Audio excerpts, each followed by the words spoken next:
Assalamualaikum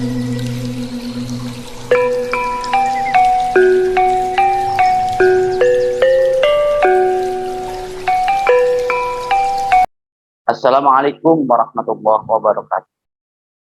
Bismillah, alhamdulillah. Ilahi anta maksudi wa ridhoka matlubi ini mahabbataka wa ma'afatak. Allahumma inni as'aluka wa atawajjah ilaka bitukan awlika bihadi zaman. Muhammad Abdullah Subhanahu Matul fi hajatina afat. A'udzubillahi minasyaitonir rajim. Bismillahirrahmanirrahim. Alhamdulillah rabbil alamin arrahmanir rahim maliki yaumiddin. Iyyaka na'budu wa iyyaka nasta'in. Ihdinas siratal mustaqim. Shiratal ladzina an'amta 'alaihim ghairil maghdubi 'alaihim waladdallin. Hadirin rahimakumullah, hamba-hamba Allah, para pecinta kesucian jiwa, para ikhwan afat, thariqah Qadiriyah Naqsyabandiyah Matsuri Narasa yang saya hormati, yang saya muliakan, yang hadir hari ini, murid-murid Abah dari Wakil Tarkin, dari Ustadz, para petugas manakib, para orang-orang yang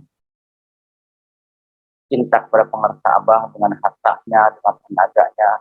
Semoga kita semua diberikan kekuatan lahir batin, kesehatan lahir batin, ditambah-tambah rezekinya, ditambah-tambah keharmonisan rumah tangganya, yang hajat-hajat yang baik dikabul oleh Allah Subhanahu wa taala. Segala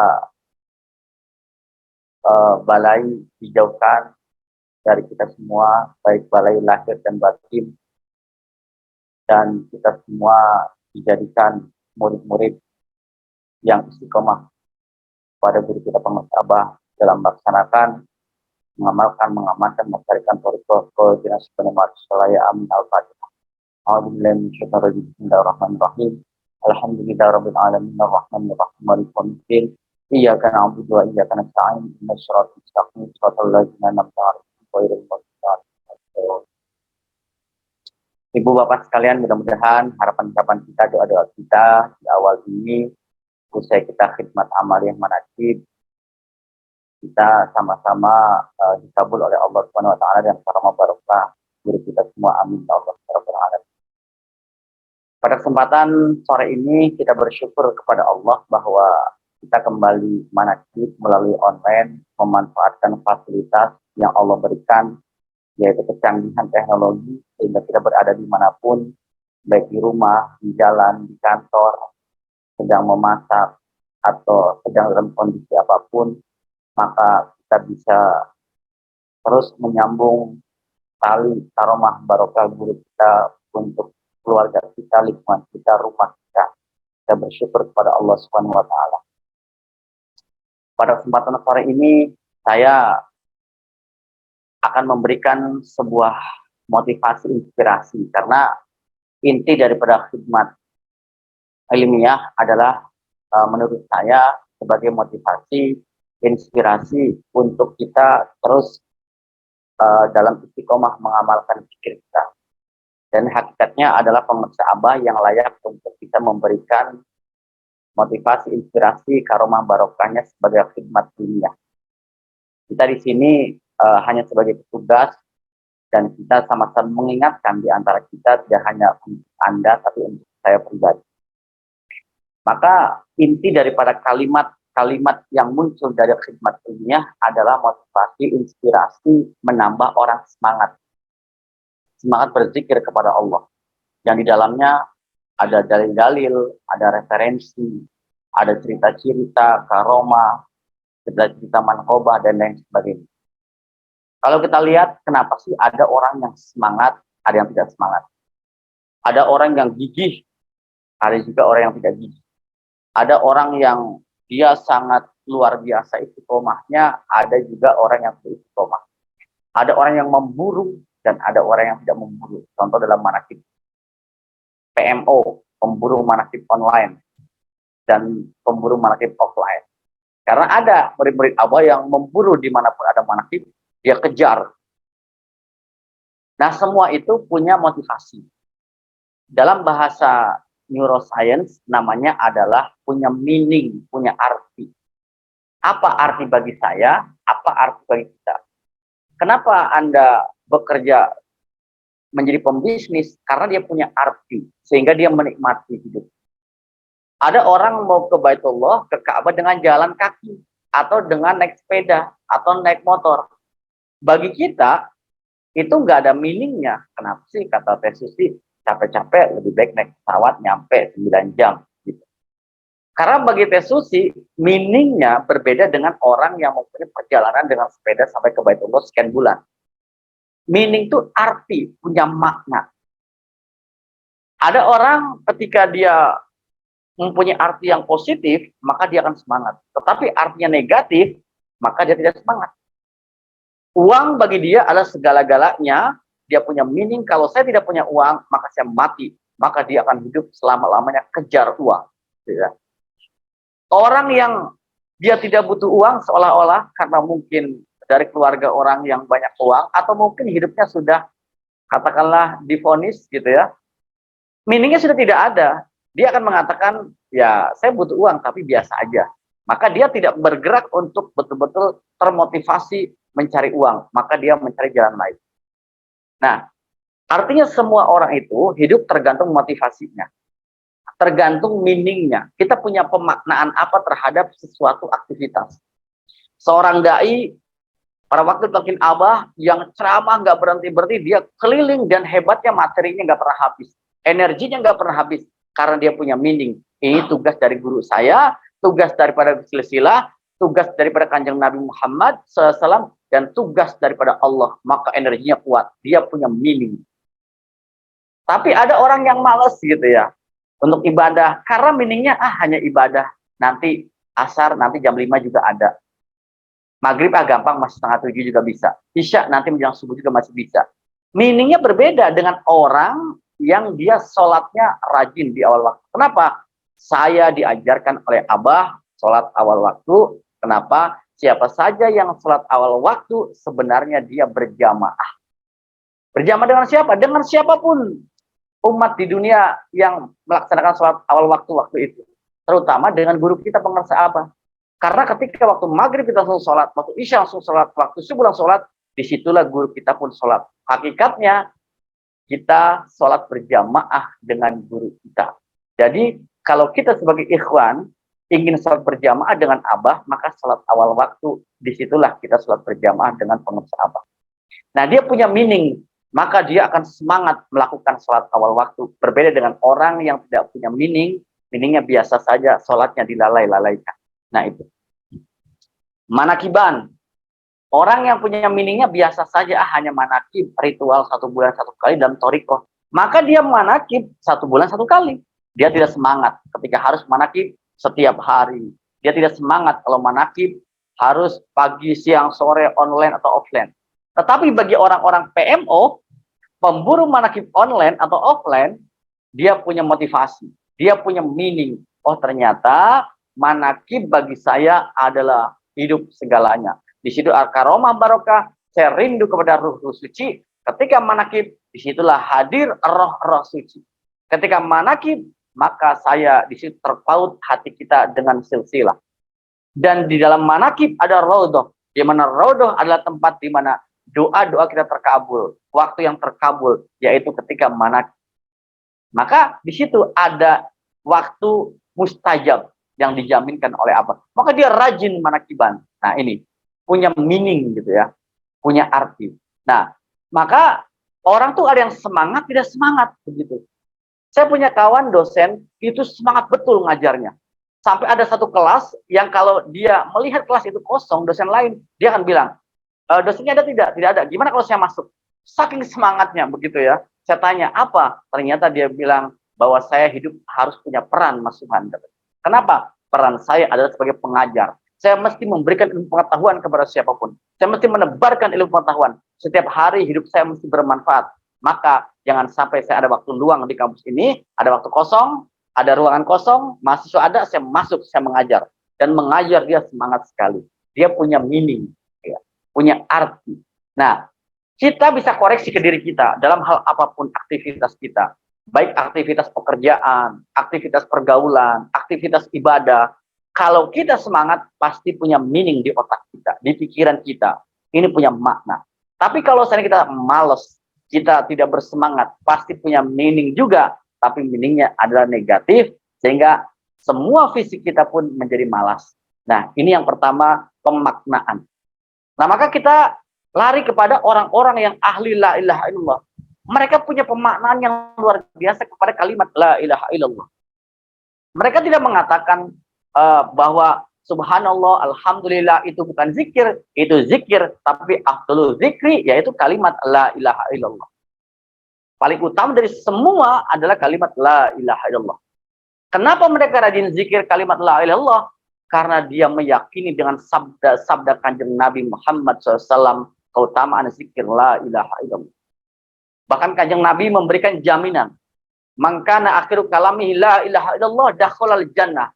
Oh, ternyata betul. Kenapa dia rajin berzikir kalimat la ilallah? Kanjeng Nabi mengatakan barang siapa dia yang di akhir kalimat hidupnya, akhir kalamnya, yaitu hari akhir, di akhir kalamnya mengucapkan kalimat la ilaha illallah, maka dakhalal jannah.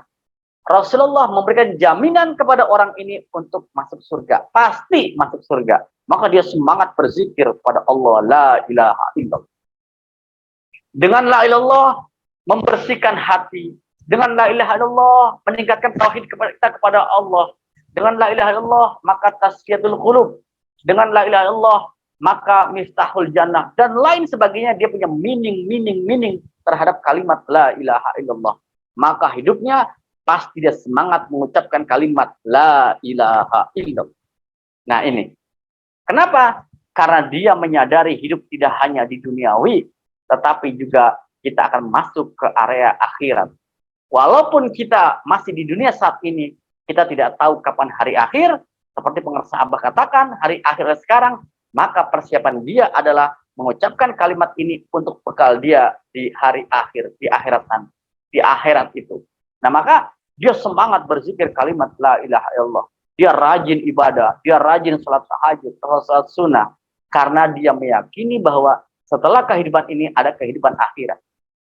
Berbeda dengan orang-orang yang tidak semangat mengucapkan kalimat la ilaha illallah, tidak semangat dia melakukan sebuah kegiatan-kegiatan keagamaan, dia beribadah. Kenapa? Karena tidak punya meaning yang positif. Orang-orang sekuler, orang-orang hedonistik, orang-orang materialistik, dia yang hanya mengatakan bahwa hidup itu adalah sejak di dunia. Disebut hidup itu adalah ketika manusia berada di dunia. Disebut hidup itu adalah saatnya menikmati kehidupan dunia. Setelah kehidupan dunia tidak ada. Mereka meyakini hidup adalah ketika ada di dunia. Setelah kematian, maka itu musnah, tidak ada akhirat. Mereka tidak meyakini. Sehingga apa? Mereka betul-betul menikmati, mengejar semangat untuk mencari duniawi. Hartanya, makan enak, tidur enak, jalan-jalan enak. Semua dia fokus kepada fisiknya. Yang penting fisiknya makan enak, tidur enak, menikmati semua yang ada di dunia. Kenapa? Karena dia bilang, mumpung saya ada di dunia, nanti setelah selesai dari dunia, tua, mati, maka tidak ada kehidupan lain. Itu musnah, hilang. Itu mereka meyakini orang-orang sekuler, hedonism, orang-orang liberal, dan lain sebagainya. Mereka tidak meyakini bahwa ada kehidupan di akhirat. Maka dia termotivasi untuk bagaimana membangun ketika dia di dunia ini dengan kemewahan-kemewahan, dan segala macam kenikmatan-kenikmatan yang dia rasakan secara fisik. Nah, ini motivasi. Nah, kita diajarkan dua seimbang. Kita mengucapkan kalimat la ilaha illallah bukan berarti kita tidak seimbang. Buktinya pengersa Abah, apa? Abah pun seimbang.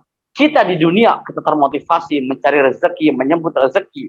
Kita menjadi magnet rezeki yang datang kepada kita. Rezeki sehat, rezeki keuangan, pergaulan, kehormatan, jabatan, boleh kata Abah. Tidur di kasur yang empuk, tapi ingat di dalamnya harus ada kalimat la ilaha illallah. Kenapa? Karena disitulah Abah membutuhkan keseimbangan untuk murid-muridnya. Karena jangan sampai harta kita, jabatan kita, kehormatan kita menjadi celaka. Karena ada hari akhir. Hari akhir mesti kita pikirkan, ada kehidupan. Dulu kita di alam spiritual, di alam roh, masuk ke alam rahim, dan sekarang masuk ke alam dunia. Nanti kita masuk ke alam akhirat, ya, di alam barzah nanti, kita di alam kubur, dan kita masuk ke alam akhirat, disitulah penentuan surga neraka. Ini kalau kita ambil garis dari normal kehidupan manusia yang kita pelajari dari beberapa referensi agama. Nah, maka disinilah ladang kita untuk berbuat baik apapun menjadi baik. Maka ketika ismu zat ditanamkan dalam kalbu kita, semuanya ibadah. Ibadah tidak mesti harus di masjid saja, di musola saja, di majlis taklim saja. Mungkin bagi mereka iya, bagi kita tidak. Kenapa? Ada zikir khafi. Kita menjadi driver, kita bisa ibadah dengan zikir khafi, kita berjalan. Kita menjadi karyawan, bisa kita ibadah. Kita menjadi pegawai, kita menjadi seorang guru, menjadi seorang dosen, pembisnis, mahasiswa. Menjadi apapun, kita semuanya bisa ibadah. Kenapa? Karena diri kita ada ismu zat yang ditanamkan oleh guru kita. Nah, maka inilah motivasi kita. Kenapa walaupun kita masih hidup di dunia ini dengan kemewahan yang ada, dengan segala sesuatu aktivitas kita, kita terus mengucapkan kalimat la ilaha illallah. Tiada bosan kita manakiban, tiada bosan kita terus mengikuti guru untuk amalia dalam 24 jam. Amalia harian, bulanan, tahunan. Kenapa?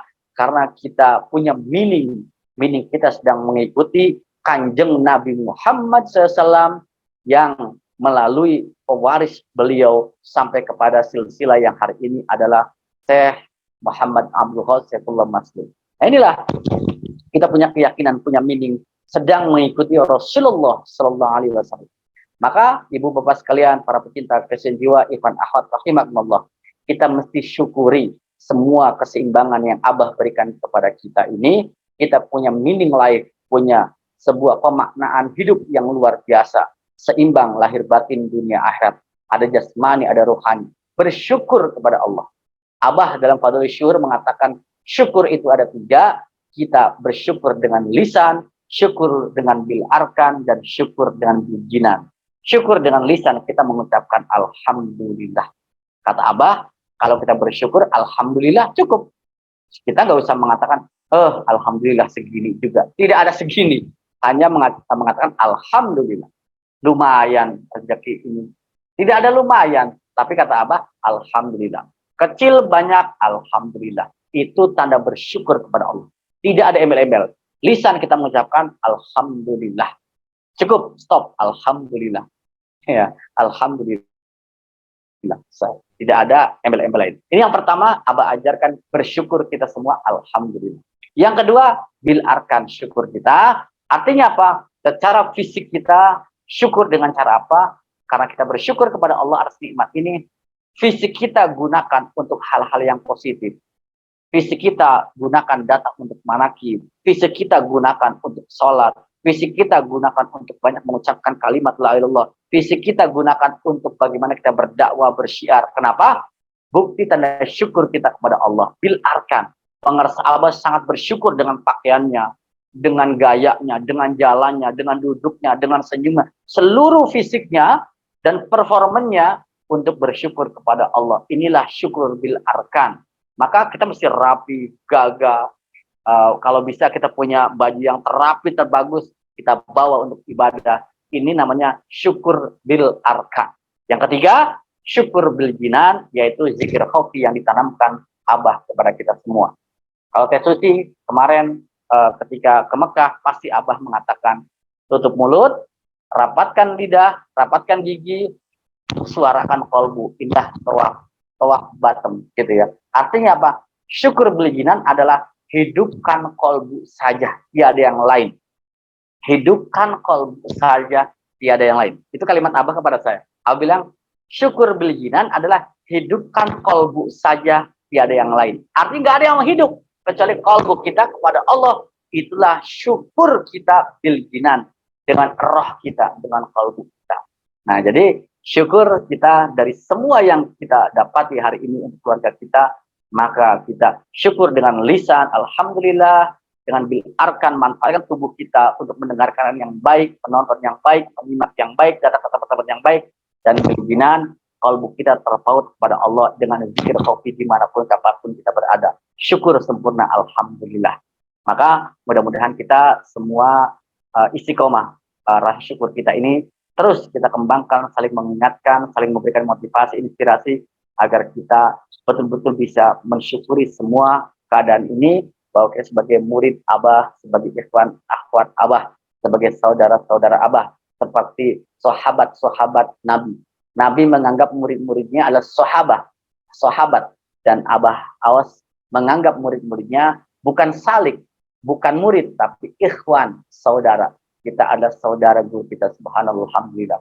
Mudah-mudahan kita semua mendapatkan selalu karomah, barokah, naungan, lindungan Allah Subhanahu wa taala melalui guru kita, sehingga kita terus menjadi manusia-manusia hamamat soleh soleha, amin ya Allah ya rabbal alamin. Terima kasih, sekian dari saya, semoga bermanfaat. Terima kasih, wassalamualaikum warahmatullahi wabarakatuh.